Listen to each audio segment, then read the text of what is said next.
ओम श्री गणेशाय नमः। जय श्री मन्नारायण, जय आदिशक्ति माता। दोस्तों, नवरात्रि के तीसरे दिन सुनी जाने वाली माँ चंद्रघंटा की कथा। आज चैत्र नवरात्रि का तीसरा दिन है, जो कि माँ चंद्रघंटा को समर्पित है। आप सभी भक्तों को माँ चंद्रघंटा का आशीर्वाद सदा बना रहे। आज इस वीडियो में आप सुनेंगे नवरात्रि के तीसरे दिन की माँ चंद्रघंटा की संपूर्ण कथा। देवी भागवत पुराण के अनुसार माँ भगवती का यह परम शांति के और कल्याणकारी है। माँ के मस्तक पर घंटे का आकार का अर्धचंद्र है, इसलिए देवी का नाम चंद्रघंटा पड़ा। इनके शरीर का रंग स्वर्ण के समान चमकीला है और देवी का वाहन सिंह है। देवी की 10 भुजाएं हैं, जिनमें यह कमल, धनुष, बाण, खड्ग, कमंडल, तलवार, त्रिशूल और गदा आदि जैसे अस्त्र शस्त्र धारण करती हैं। माँ चंद्रघंटा के कंठ में सफेद पुष्प की माला और शीर्ष पर रत्न जड़ित मुकुट विराजमान है। माँ चंद्रघंटा हमेशा युद्ध की मुद्रा में विराजमान रहती हैं। मान्यता है कि देवी के इस रूप की पूजा करने से भक्तों को अलौकिक शांति प्राप्ति होती है। इस लोक और परलोक दोनों में कल्याण की प्राप्ति होती है।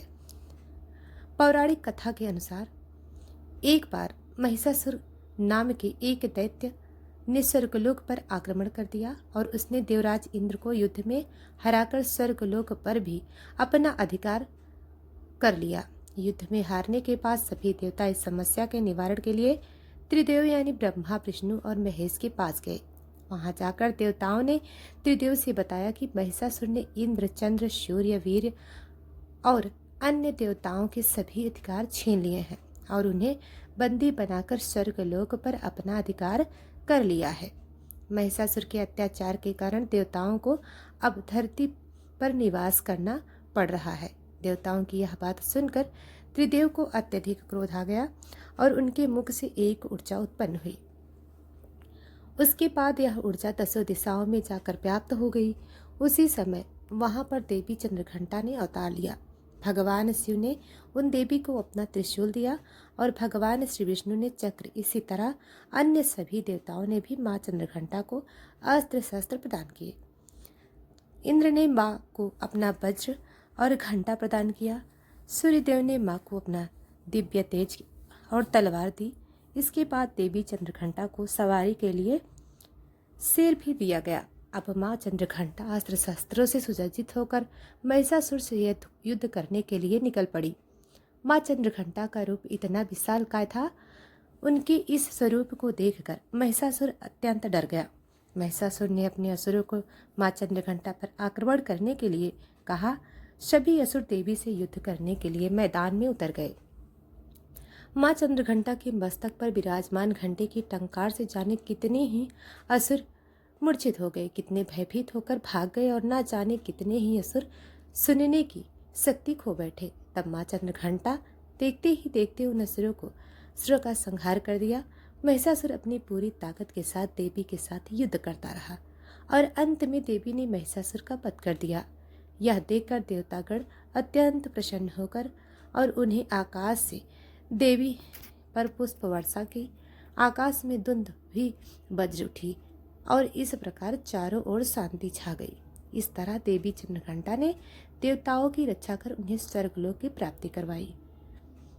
तो बोलिए माँ चंद्रघंटा की जय। प्रिय भक्तों, अब आइए सुनते हैं माँ तारा रानी की एक कथा। एक समय की बात है, माँ भगवती को मनाने वालों में से एक राजा भी थे। वह दिन रात उनकी पूजा अर्चना में लीन रहते थे। राजा को किसी चीज की कोई कमी नहीं थी, बस उन्हें बच्चे की इच्छा थी। सालों से बच्चा ना हुआ होने के कारण राजा कुछ निराश रहा करते थे। एक दिन राजा की भक्ति से प्रसन्न होकर माँ भगवती ने सपने में आकर उसे 2 बेटी होने का वरदान दिया। आशीर्वाद मिलने से कुछ समय बाद राजा के घर 2 कन्या ने जन्म लिया। बेटी उत्पन्न होने की खुशी में राजा ने सबको दावत दी और बेटी का जन्म कि जन्म कुंडली बनवाने के लिए पंडितों को बुलवाया। सबने राजा से एक ही बात कहा कि वह साक्षात देवी का रूप है, जहाँ भी इसके कदम पड़ेंगे वहाँ खुशियाँ ही खुशियाँ आएंगी। यह भगवती देवी की भक्ति होगी। इतना सब कहकर पंडितों ने लड़की का नाम तारा रख दिया। कुछ समय बाद मंगलवार के दिन राजा के घर एक बेटी पैदा हुई। ज्योतिषियों ने उसकी भी कुंडली बनाई और उदास हो गए। राजा ने जब उसने उदासी का कारण पूछा तो ज्योतिष ने बताया कि यह लड़की आपके जीवन में खूब सारा दुख लेकर आएगी। राजा ने ज्योतिषी से पूछा कि आखिर मैंने ऐसा कौन सा खराब कर्म किए थे, इसने मेरे घर जन्म लिया। ज्योतिष ने बताया आपकी दोनों बेटियां राजा इंद्र की अप्सराएं हुआ करती थीं। इसमें से सबसे बड़ी बहन का नाम तारा और छोटी का नाम रुक्मिणी था। एक दिन यह दोनों मिलकर धरती की सैर करने के लिए गई। दोनों ने ही वहां पहुंचकर एकादशी के दिन का व्रत रखा। तो तारा ने अपनी छोटी बहन से कहा कि आज एकादशी का व्रत है, इसलिए बाजार जाकर कुछ ताजे फल ले आओ, लेकिन वहाँ कुछ खाना मत। रुक्मी बाजार फल लेने के लिए चली गई। वहाँ उसे मछली के पकौड़े दिखे। उसने झट से उसे खा लिया और अपनी बहन के लिए कुछ फल ले आई। रुक्मिणी ने तारा से पूछा कि तुम अपने लिए फल क्यों नहीं लाई। उसने जवाब दिया कि वह मछली के पकौड़े खाई। तारा ने गुस्से में कहा, तुम पापनी हो, एकादशी के दिन तुमने मछली खा ली। ऐसे खराब कर्म के लिए मैं तुझे छिपकली बनने का श्राप देती हूँ। अब उसी जंगल में तारा की बहन छिपकली बनकर रहने लगी। वहाँ एक जाने माने ऋषि गुरु गोरख भी अपने कुछ शिष्यों के साथ रहते थे। उनके शिष्यों में से एक बहुत ही घमंडी शिष्य था। अपने घमंड के चलते वह शिष्य कमंडल में पानी भरकर एकांत में बैठकर तपस्या करने लगा। तभी एक प्यासी गाय वहां आ गई। उसने सीधे अपने मुंह उस कमंडल में डाल दिया और पानी पी लिया। पानी पीने के बाद जैसे ही गाय अपना मुंह बाहर को निकालने लगी तो कमंडल के नीचे गिर गया और ऋषि का ध्यान भंग हो गया। ऋषि ने देखा कि गाय पानी पी गई है। अब गुस्से में ऋषि ने गाय को एक चिमटे से बुरी तरह घायल कर दिया। इसी बात की जानकारी जब गुरु गोरखनाथ को पड़ी तो वह तुरंत गाय को देखने के लिए गए। जैसे ही उन्होंने गाय की हालत देखी वैसे ही उसने उस घमंडी शिष्य को आश्रम से निकाल दिया। कुछ दिन बाद गौ माता पर किए गए उस अत्याचार से होने वाले पाप को कम करने के लिए उन्होंने एक यज्ञ करवाया। इस यज्ञ के बारे में गाय को चिमटे से मारने वाले घमंडी शिष्य को भी पता चला। वह सीधे पक्षी का रूप धारण करके यज्ञ स्थल पर आ गया और भोजन में अपनी चोट से मरा हुआ सांप डाल दिया। किसी को इस बात की खबर नहीं हुई। यह सब होते हुए तारा से श्राप मिलने वाली छिपकली रूपी रुक्मिणी देख लेती है। सबकी जान बचाने के लिए छिपकली बनी रुक्मिणी सभी लोगों के सामने भोजन में गिर गई। लोगों ने छिपकली को खूब कोसा और बर्तन को खाली करने लगे। उसी वक्त भंडारा करने वाले को खाने में मरा हुआ सांप दिखाई दिया। तब कहीं जाकर उसको समझ में आया कि छिपकली सबकी जान बचाने के लिए जानबूझकर भोजन में गिरी। एक छिपकली होने के बावजूद भी इतने अच्छे विचार होने की वजह से यज्ञ में मौजूद सारे महत्वपूर्ण लोगों ने कहा कि हमें छिपकली की मुक्ति के लिए प्रार्थना करनी चाहिए। तो दोस्तों, अब पंडित ने राजा से बताया कि सबकी प्रार्थना से ही वह छिपकली तीसरे जन्म में आप जैसे प्रतापी राजा के घर बेटी के रूप में पैदा हुई है। वहीं तारा ने दूसरे जन्म में तारामती के रूप में जन्म लिया। अयोध्या के राजा हरिश्चंद्र से विवाह किया। इतनी सब बातें कहने के बाद पंडित ने राजा स्पर्श को रुक्मिणी को मारने की सलाह दी। इस बात पर राजा बोले, मैं किसी पुत्री को कैसे मार सकता हूँ, ऐसा करना पाप होगा। फिर ज्योतिष ने कहा कि एक संदूक में सोना चांदी लगवाकर उसके अंदर लड़की को रख देना और संदूक को पानी से बहा देना। उसमें लगा हुआ सोना चांदी देखकर लोग नदी से संदूक जरूर निकालेंगे और लड़की की जान बचा लेंगे। राजा ज्योतिष ने जैसा बताया था ठीक वैसा ही किया। नदी में सोना चांदी जड़ा हुआ संदूक देखकर काशी के पास ही एक ने उसे बाहर निकाल लिया।